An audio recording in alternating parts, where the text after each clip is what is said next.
Assalamu my dudes, and welcome back to PLB Green. Today I'm going to be building a living miniature Hobbiton with a bonsai on top. I'm starting off with a oval bonsai pot and some modelling foam. I've got this old Forgeworks kit that I painted about 18 months ago, and I'm reusing it now in this build.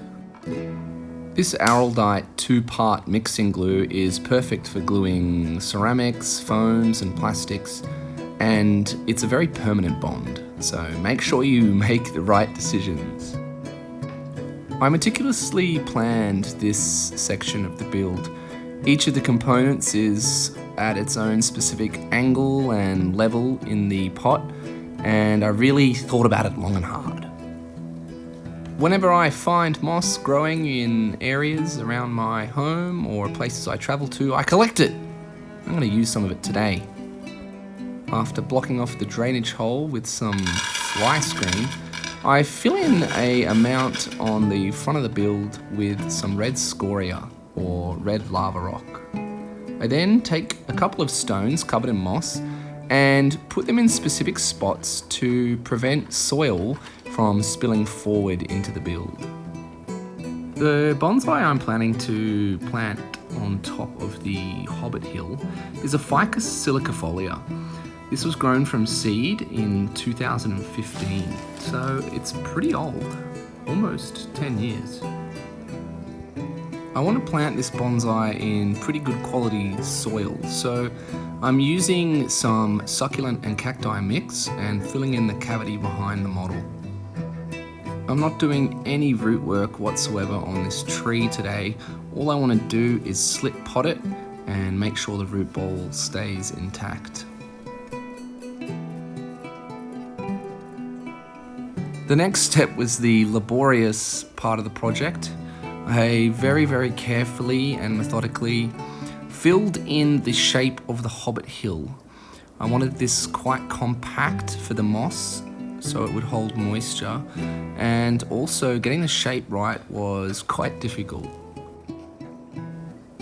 By using simple kitchen utensils like a chopstick and this teaspoon, I was able to build the hill to my liking. It kind of reminded me of making a cake, actually.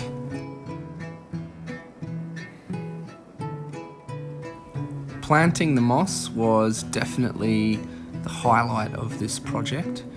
I used these sheets of terrestrial moss and essentially pushed and wedged them into spots like a puzzle. When planting terrestrial moss, it's really important to get a strong contact onto the planting medium. Otherwise, the moss will dry out really quickly. Moss loves moisture.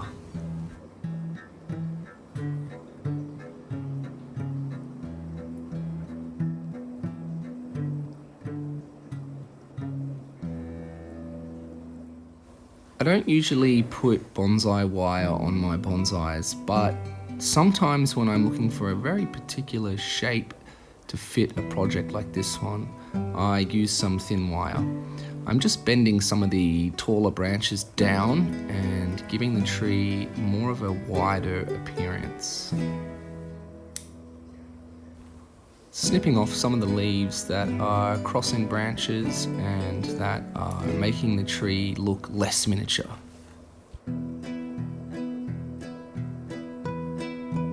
I made this tiny little fence out of wire, glued it together with super glue, and it fits pretty well with the little house.